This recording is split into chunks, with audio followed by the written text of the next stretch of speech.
Nawala ba ang inyong Philippine passport at wala kayong kopya nito? Hindi nyo na alam ang passport details gaya po ng passport number at expiration date or ano pa ang mga concern nyo hinggil sa inyong Philippine passport? Ayan ang ating pag-uusapan sa video na to. Hold up.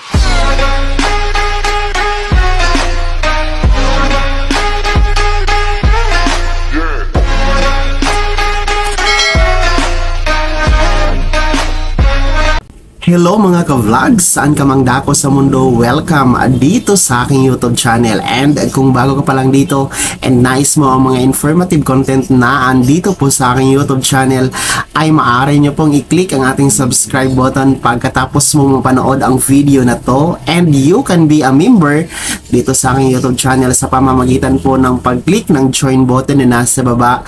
At kayo na ang bahalang mamili ng mga perks na gusto nyo mga ka-vlogs. So ito na nga mga ka-vlogs para sa ating mga ka-vlogs dyan na laging nagtatanong sa atin na ang problema nila ay nawala ang kanilang passport at wala silang kopya na naitabi or naitago. So once kasi nawala yung passport natin, it's either valid or lost valid or lost expired passport mga ka-vlogs.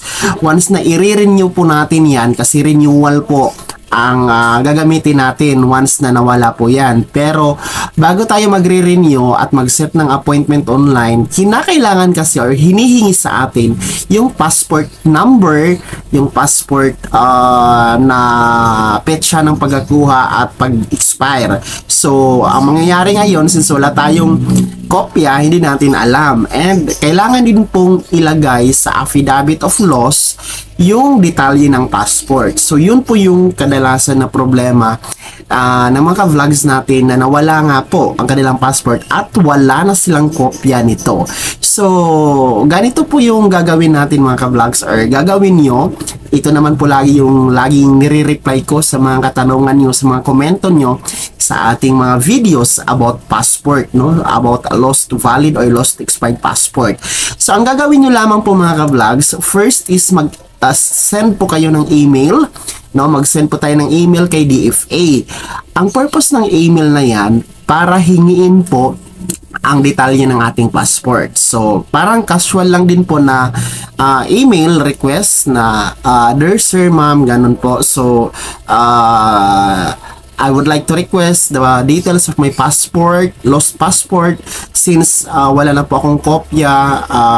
Gusto kong i-renew aking passport pero hindi ko alam. Sana'y ma-provide ninyo ang aking passport number. So sabihin nyo lang po yung full name nyo, no? And I think si DFA, ang email na yan ay magre-reply naman po, no? Antayin nyo lang po, no? Actually standard niya magre-reply within the day, pero may mga time kasi na after 2 days, after 3 days. So depende po kasi sa reply ni DFA. Basta antayin nyo lang po yung reply email ni DFA. So ganun po yung gagawin nyo. Ang tanong ngayon, anong email ang gagamitin? Kasi kung magsi-search tayo sa Google mga ka-vlogs, napakaraming email ad ni DFA. So hindi natin alam kung alin ba dyan ang specific na email para sa mga concern about Philippine passport. So ang gagamitin po natin na email, unang-una, ayan, makikita nyo sa screen nyo,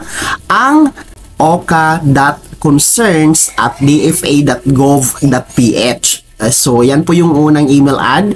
Pwede nyo din pong isisi ang pangalawang email na passportconcerns@dfa.gov.ph. So pwede nyo pong isisi yan. So at least man lang dalawang backup. Meron tayong backup email bukod doon sa oka.concerns@dfa.gov.ph. Ayan, may backup email ad tayo na passportconcerns@dfa.gov.ph. So ganun lang po mga ka-vlogs, no?